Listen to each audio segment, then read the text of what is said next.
Next up, we have a conversation. I love the topic of this talk. Does it say? No. It's called Someone Watching Over You. So, sounds a little ominous. You can probably predict that we're now going to turn the conversation to security. And in the recent wake of the Equifax breach and other things, this is going to be a really interesting conversation for you.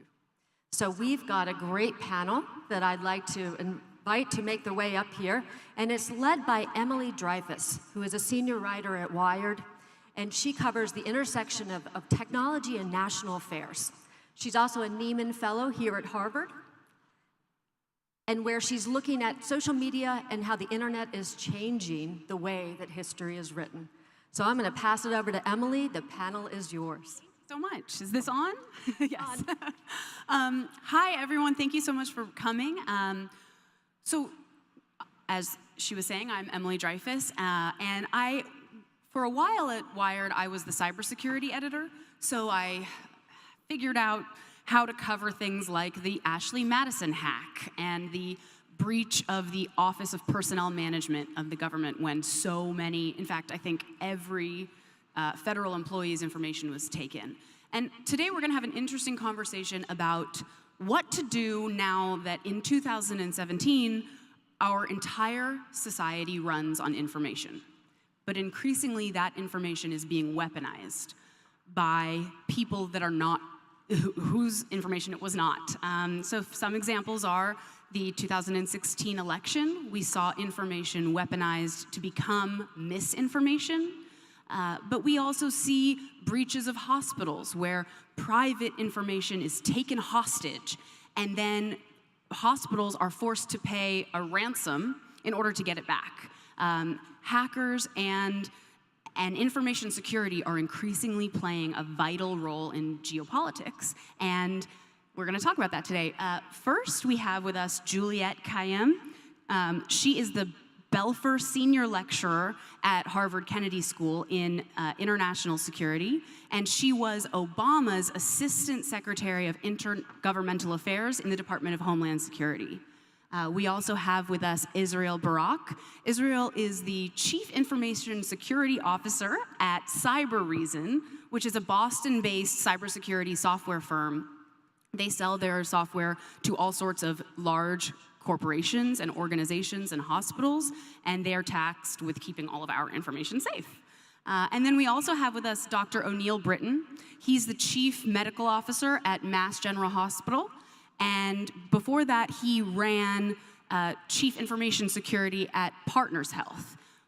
One of the major things that he is responsible for dealing with is electronic health records, which has really changed the medical industry completely and has, as you know, as patients, really changed how you interact with doctors, but has also changed how doctors and medical professionals have to think about protecting our privacy.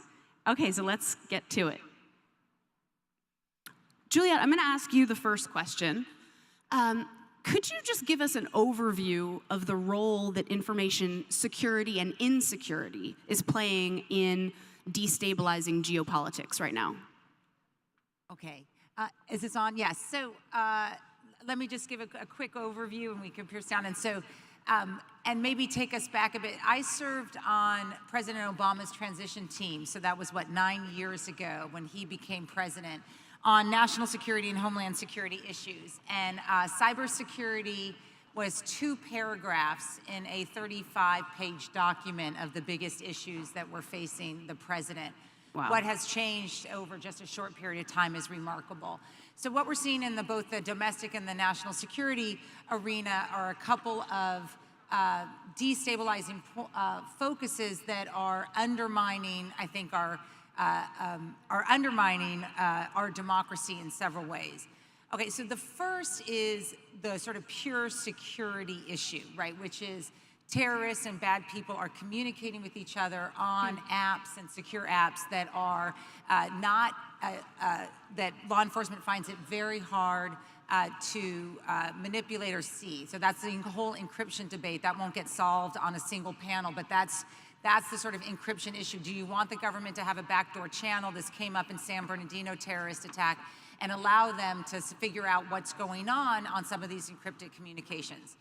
The second is, of course, the potential, although we've seen no evidence before, that a foreign source would get into our sort of democratic networks and change how you vote, right? So that you think you're voting a certain way and that comes up a different way, right?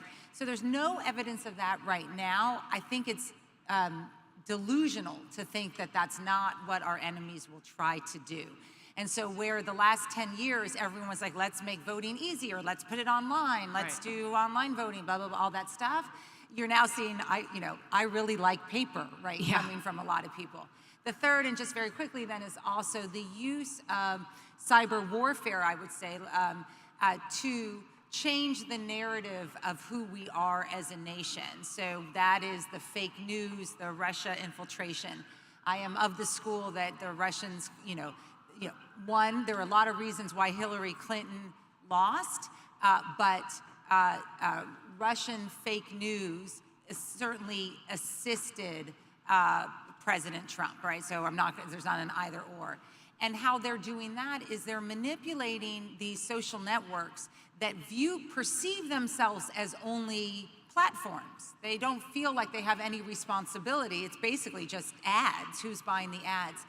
And micro-targeting various communities to portray one candidate or another candidate. So there's just multiple levels of destabilization that are unique in our day and age. And let's just, now with the bad news, we don't have a plan. We just don't have a plan. Yeah. As you were talking, I was thinking about how also cybersecurity has developed into an offensive mechanism. Specifically, I'm thinking about Stuxnet, which was a cyber weapon developed by the US and used against Iran so that they couldn't develop nuclear weapons. But so much effort, I think, had been put into maybe developing offensive tools that we in the government were left without proper defenses. Do you think that would be an accurate characterization? Yeah, that's absolutely right. So an offensive, and this may be different in Israeli experience or whatever, but there are protocols. The United States says one thing and probably does another in terms of its use of offensive cyber warfare. But it's not a coincidence that North Korea's systems go down for 48 hours, right? I mean, that's just like, guess what's happening. So we do use that, but the challenge is the democratic nature of basically the web, right, and the cloud, that you don't need state actors to do it. I think there's plenty of evidence that state actors were involved with our election, but it could be almost anyone. And so we need better defensive postures, both in terms of why are U.S. platforms being manipulated to essentially have our elections sort of directed by one country or another. It seems like that's a pretty simple thing to be worried about and to try to solve. And then have we supported enough state and local networks so that voting and the act of voting is protected from from voter manipulation, which, as I said, the idea that it won't happen is just ridiculous. Yeah. So you mentioned the platforms, Facebook, Twitter, and these are the things we use every day to talk with each other and to get information. It's increasingly how you read articles that Wired writes. You maybe don't go to wired.com, you just get them on Facebook and Twitter. Israel, I'd like to ask you if you could give us some understanding of what kind of private information we as users of these platforms are giving to them and why, and what can we do to protect it?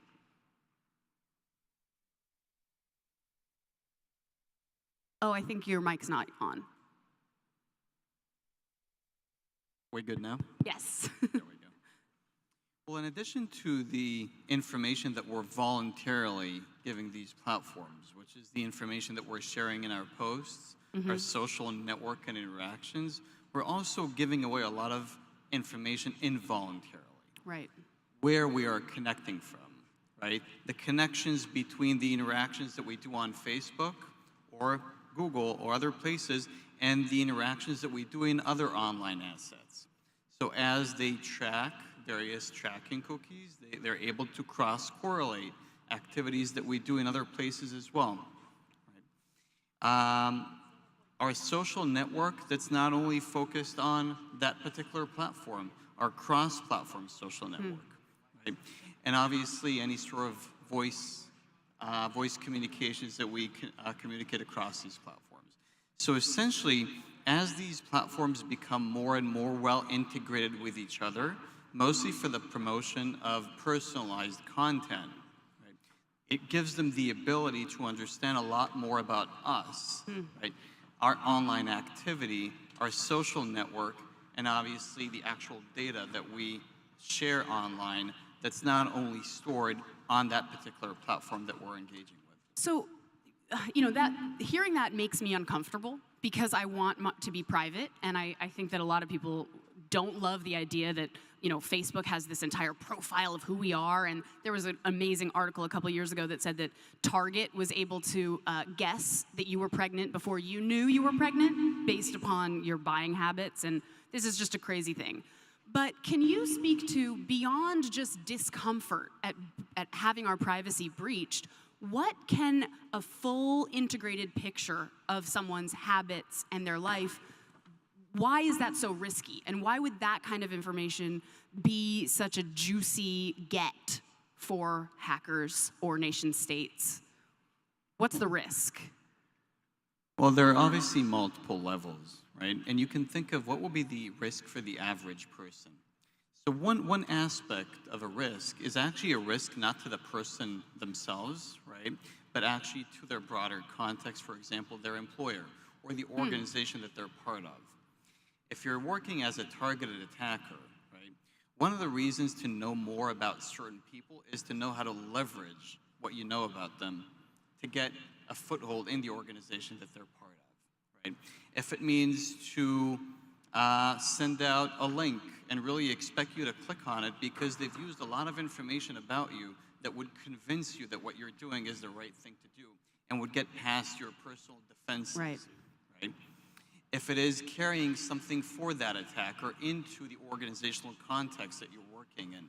So one of the major risks and one of the reasons why you would see more sophisticated targets acquiring personal information, more sophisticated actors acquire personal information is to leverage the information that they have on people to get a better chance of using them to get into their organization. Okay, well, that's really interesting and brings me to Dr. Britton, because that's exactly the kind of information I think people could use to try to target healthcare employees with like a phishing attack. You're familiar with phishing attacks are an email where they get you to click on a link, and then that link installs some malware on your computer, and that gives the bad actors access to whatever is on your computer. Now, you can understand in medical situations that would be really dangerous. What do hospitals do, and what kind of training specifically do you guys do to safeguard against employees falling for that? So, that's a great question because, like everybody else, healthcare has had a tremendous evolution the past 10 years in terms of going from paper to electronics, all which were done in an attempt to make healthcare safer, easier. And I think we have achieved that on some level, but always with the recognition that there were vulnerabilities. Yes. And, in the past, when you had your paper chart in a doctor's office, someone would have to break into the office, get your chart, photocopy it. And it was very difficult for them to propagate and move that information. In today's world where we're digitized, if you're compromised, the ability to get to thousands, if not hundreds of thousands of record is real.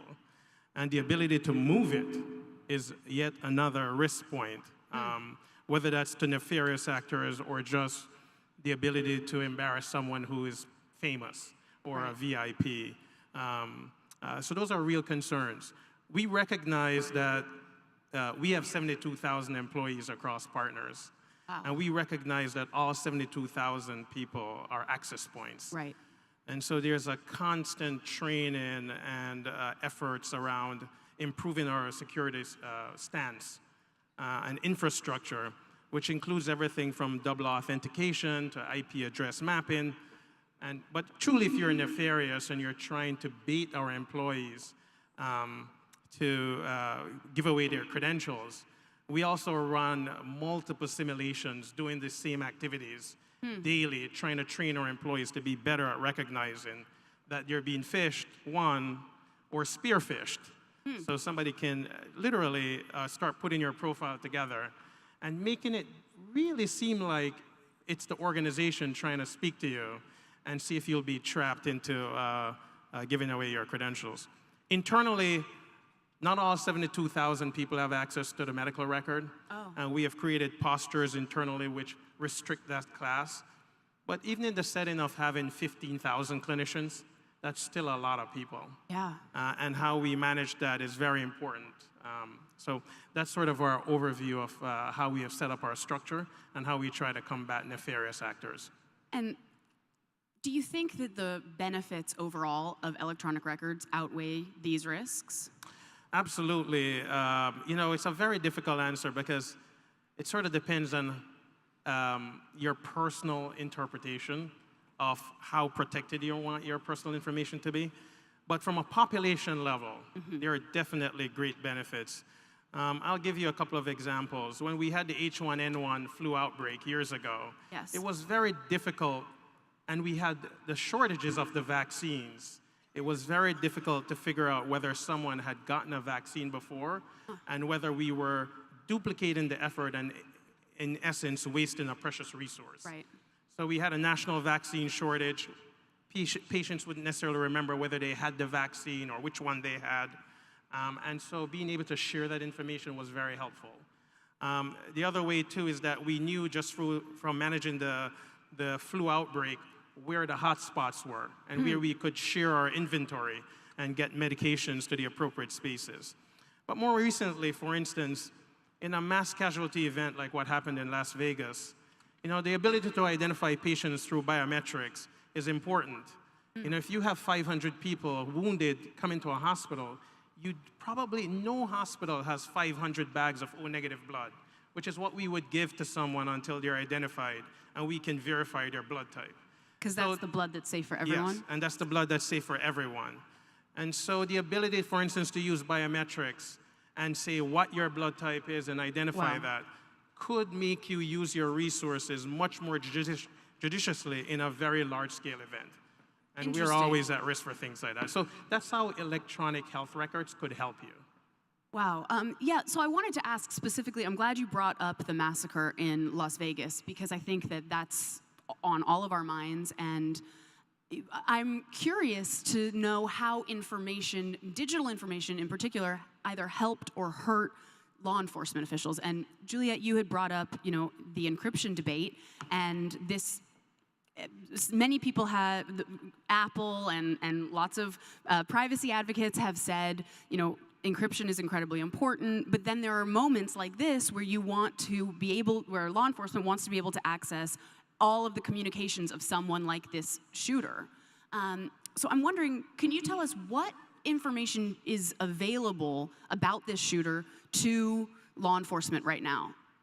So it's hard to follow, but let me just tell you how it generally goes. So you, as part of any criminal investigation, whether terrorism or, you know, as I say, not terrorism, but this was terrorizing, you would look, the law enforcement would be looking at a digital footprint. My suspicion is, I know that's already happened, it seems like he was not very active, that there's no proof of any radicalization, and that's kind of why you see the FBI sort of backing off now that they're able to sort of determine that there's no federal nexus to any federal crime, they're sort of backing up. You have a different issue going on now, which no one can seem to get the timeline straight, but that's a different issue. And so that, but generally then what that would do is that then that would unearth a series of communications and a network that that would then become not under surveillance, but then you would follow those leads to determine, can we figure out the two primary things we're still trying to figure out even in this case. So one is motivation. We've been really good at excluding what the motivation is in this case. I'm still in the maybe we'll never know stage. Right. And then the second is, were there any co-conspirators, which I think you know, anyway, it doesn't matter, my speculation doesn't matter, but whether there was anyone else who helped him or people who willingly looked away. I think at best in these cases, the girlfriend just didn't want to know. I mean, that's the best you can say about her right now. So that's how an investigation would go. So the question is, well, what if that's not readily available? Well, on public platforms it is, and if you have a warrant, it often is.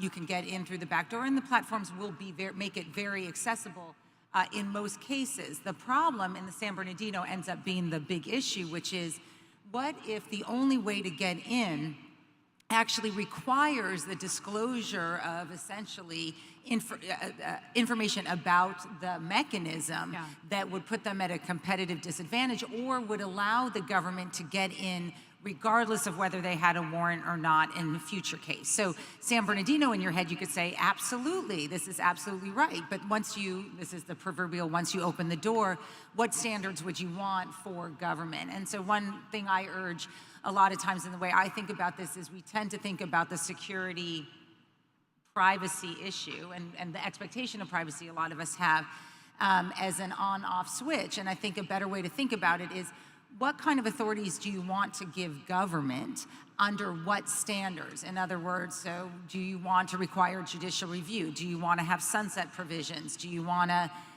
require disclosure to the company so that if the government's doing it, the company won't be caught off guard? All sorts of ways that you could think about, ways that you would allow the government to have access through the back door and yet still limit government power.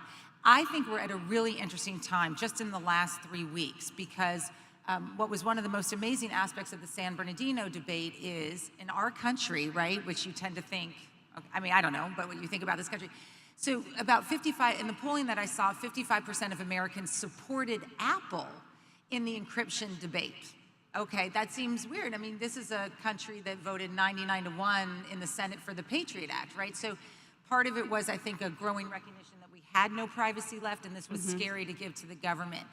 And part of it was this narrative that Apple had and these companies have, that we're agnostic, right? We're just technology. We're just a platform. We're not something, right? And I think in the last 3 weeks, what you're seeing as everyone wakes up to Facebook and Twitter and Google and all this manipulation is, wait a second, you're content providers.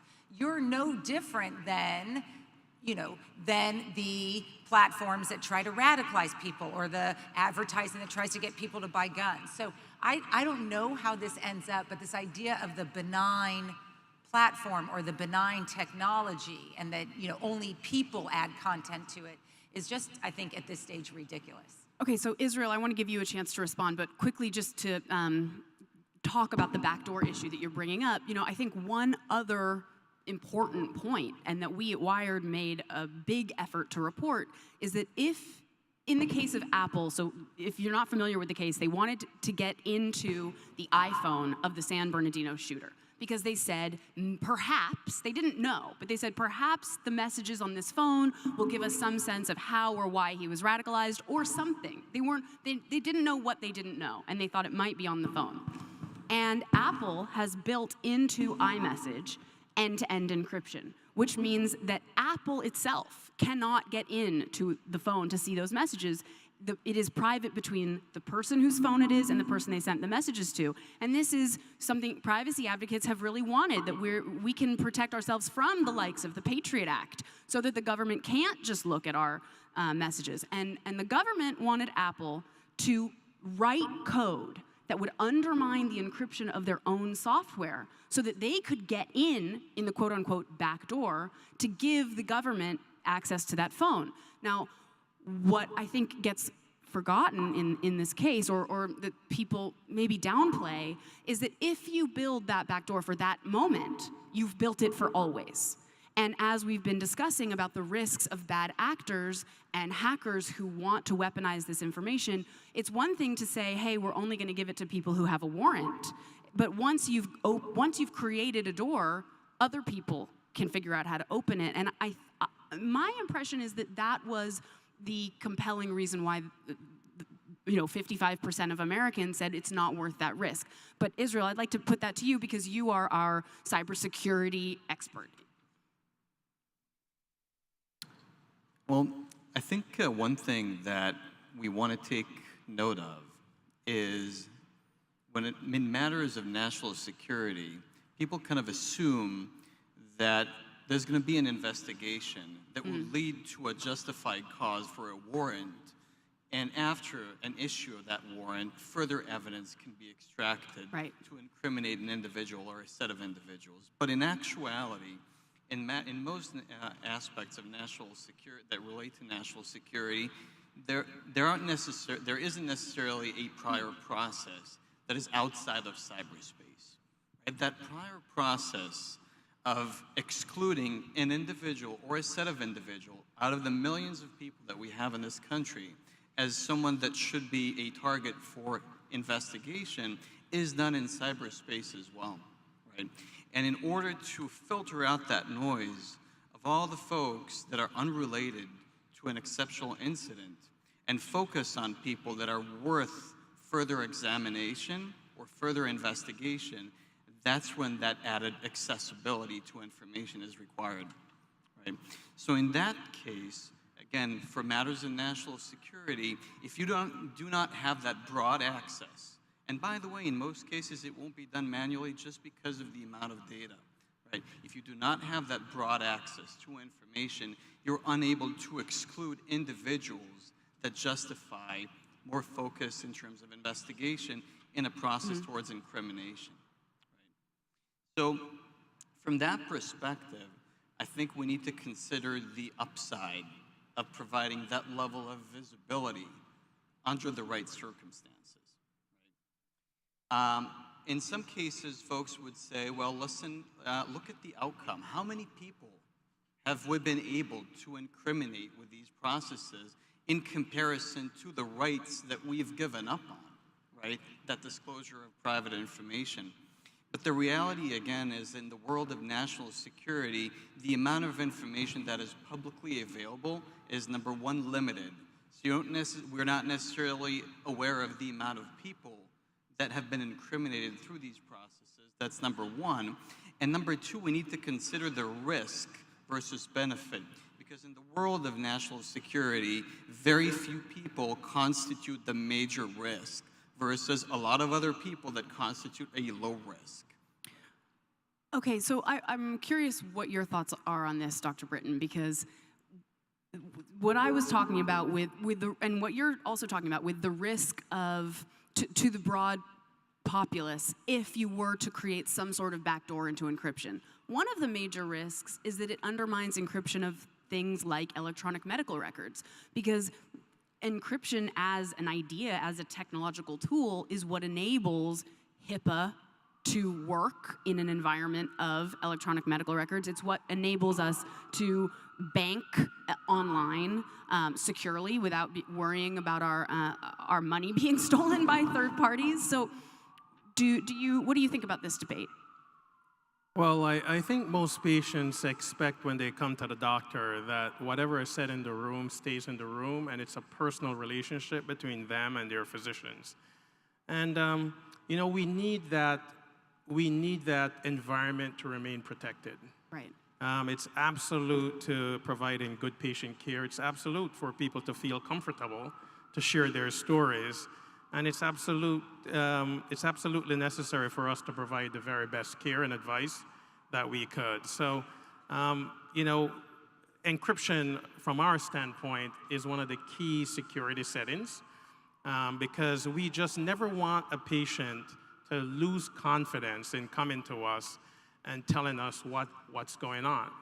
And as you can imagine, it's not only what's going on today, but people are very concerned about what happened to them in the past.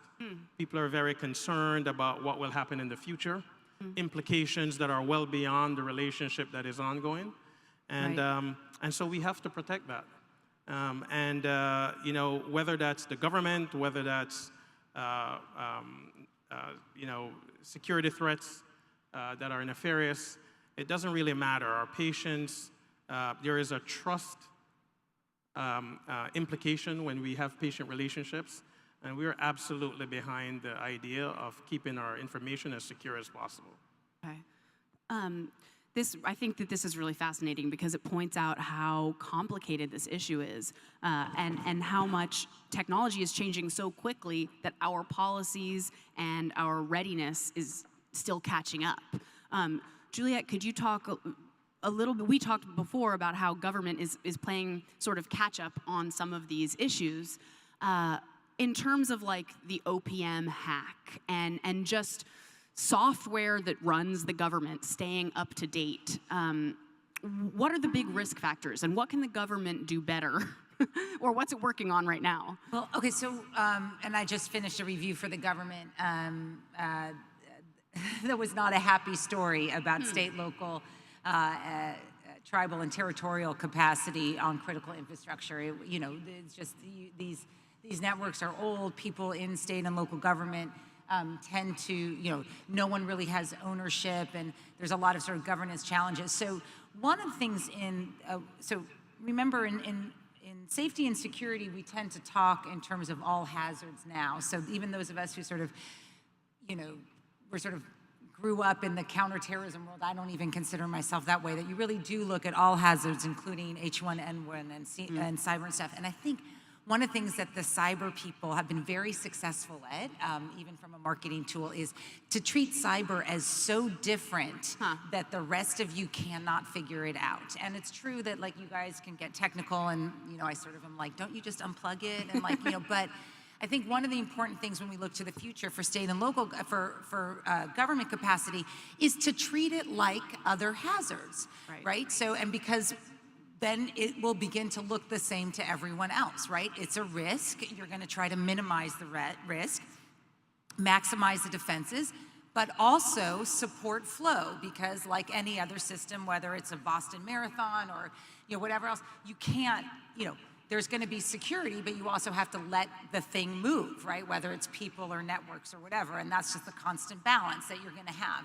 And so one of the things that I, hearing you speak, it like makes me happy. It's sort of weird, but just in the sense that what we have to remember is there will be vulnerabilities to any open network, right? And so your goal is, the government's goal is to minimize those vulnerabilities to the extent practical. Don't put everything online.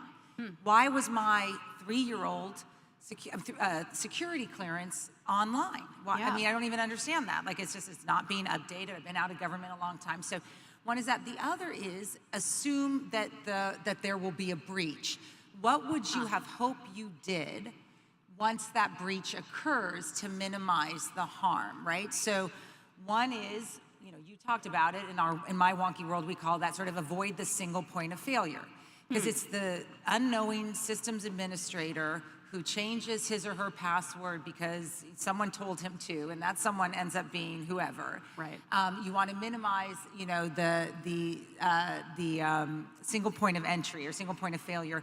You want to have redundancies in the system, and then you also want to focus on stopping the cascading losses. In other words, if you assume that there's going to be a breach, how do you make sure that breach doesn't get better? So are you compartmentalizing the data? So if there's a breach in one place, so Sony is a perfect example. So one, it was single point, one, it didn't view itself as relevant to cyber attacks, okay?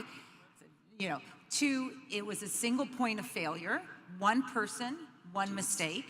And 3, once the breach happened, the whole network was open. Nothing was compartmentalized. Yeah, so those are easy, let me tell you, those in the world, those aren't technological fixes, those are governance and management fixes. Okay, well, so that's fascinating. I want to know I want to talk a little bit about what we as individuals can do to make ourselves safer. And Israel, I think that might be a question for you. What are some best practices, takeaways that people in the audience can actually go home and do and enact on their phones and on their devices to make themselves less of a target? I think the first thing to note is the information that we voluntarily put in place in public places or in places that put it out of our control. When we back up our phones, right, to a cloud platform, we've given up a certain amount of control over where that data is and who is it shared with and who has information about our information shared with. So I would say my first advice is know where your information is. Okay. The second thing as to information that you know is stored by service providers, make sure that you choose the strongest authentication process and policies, right, that service providers allow you to choose. So if the basic option is username and password, but there's another option for two-factor authentication, choose the stronger authentication method. The idea is that multiple artifacts that reflect, our potential passwords, our social security numbers, can be acquired by threat actors in a variety of ways. And the strongest we can make our authentication process that's required to access that information, the lower the risk is for that information to be stolen. So I would focus on these two. Okay. All right, well, so we've got about 5 minutes left. So I'd like to open it up to questions. If anyone has any questions for the panel. Okay, I see some hands. We will come around with microphones.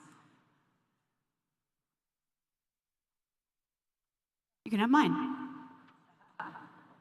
We're inventive at Hub Week.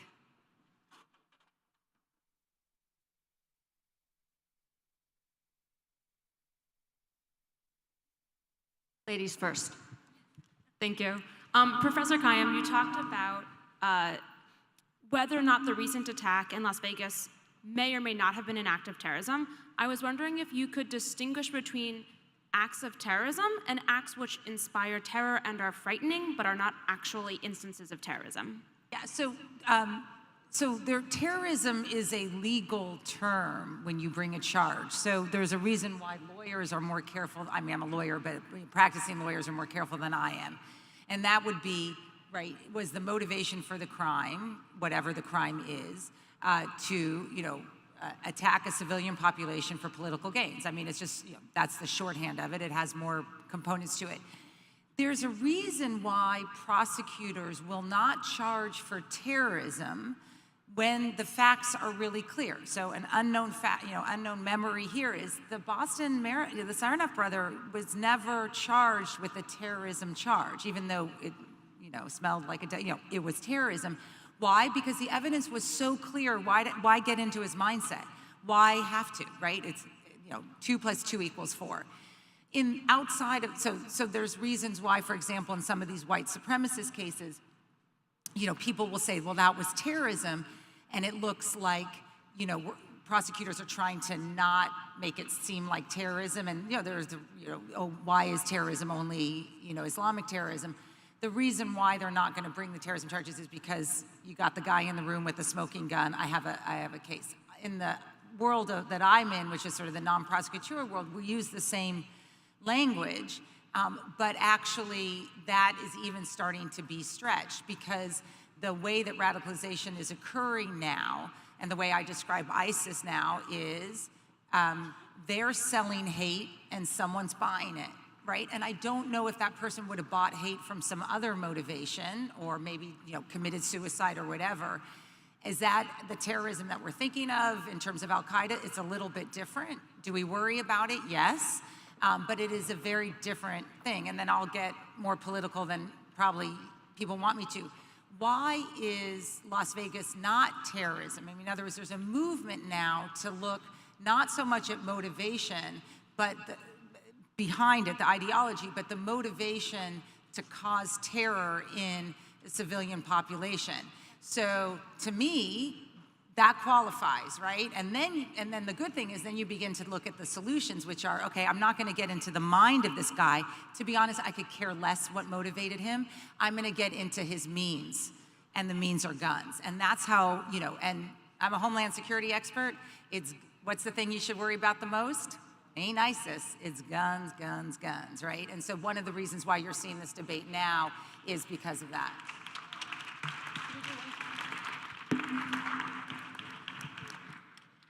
Last question here. So mine is a quick two-part question. First part being, there is now legal precedent, though not necessarily technological logistics, set in place in the EU to recover data about an individual from a company. And part of why that might be useful here is not just for Google or other corporate enterprises in identifying where your data is and what they have and potentially how they're using it. The other aspect is, do you see any possibility for an addition of both that as well as requesting access from the government, these types of records of your person, specifically biometric identity that's being taken from people entering and exiting the country?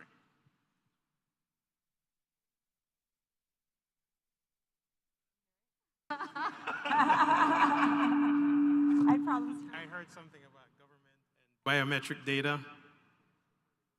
Well, we haven't had any requests from government for biometric data, but,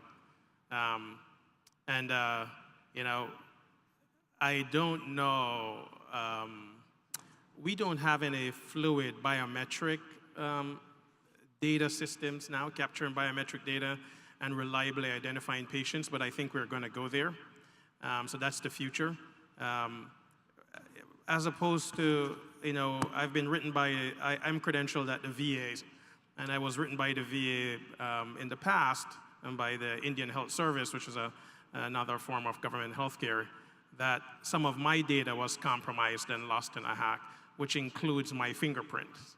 And so what that means in the future is unknown, but as you can imagine, as there's more data and people are putting things together, clearly, I think in the future, we'll be at risk for people recreating your profile, a digital footprint, so to speak, that is individualized and could be manipulated for gains on your behalf, whether that's through financial gains, whether that's through acquisition of more information, whether that's personal attacks versus just things done on a more scaled level across a population. So these are risk points that I think we have to address.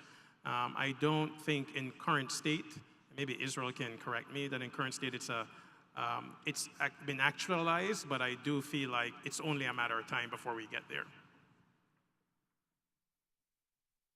with that, I want to thank Emily and this fantastic panel. Thank you, panel.